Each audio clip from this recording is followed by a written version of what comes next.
وتضربني، لم تسأل ما بالي؟ نحول، ماذا جرى لك يا نحول؟ تفضل كل، بعد لدينا طعام كثير. هل عدت لتأخذني إلى الخلية؟ الآنسة سلمى.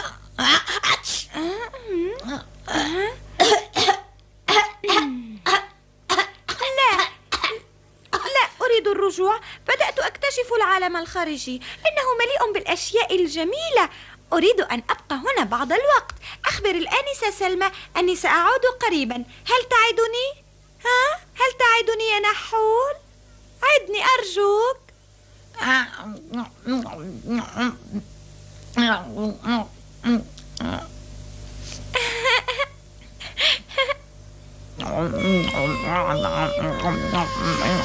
أنا نحلة عسل واسمي زينة.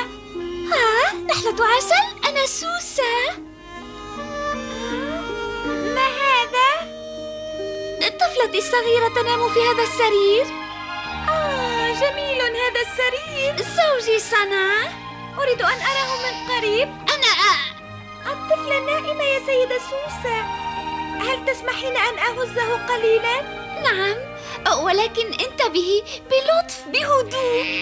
طبعا.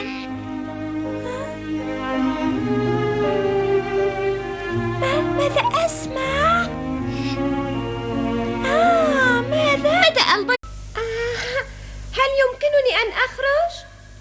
هل من أحد؟ دعوني أخرج أرجوكم.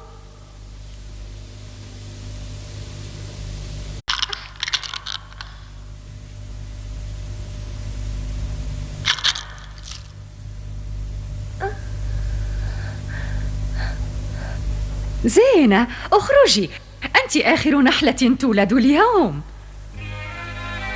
صحيح؟ هل اسمي زينة؟ لماذا يسمونني زينة؟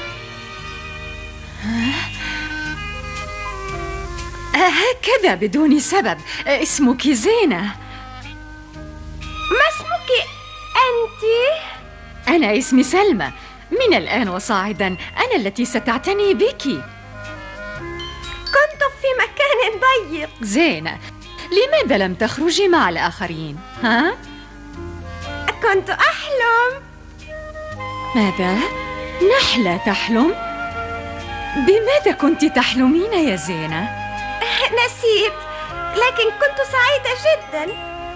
أحيانا أريد أن أرى أحلاما جديدة، لذلك أردت أن أغير مكان نومي.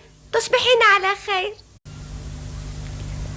أعد ألا أخالف القوانين أبدا.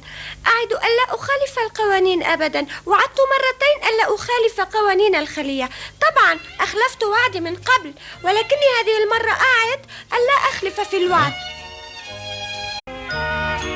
أعد بألا أخلف في وعدي بأن لا أخالف القوانين التي خالفتها، بأن أحافظ على القوانين. أعد بألا أخلف في وعدي أبدا.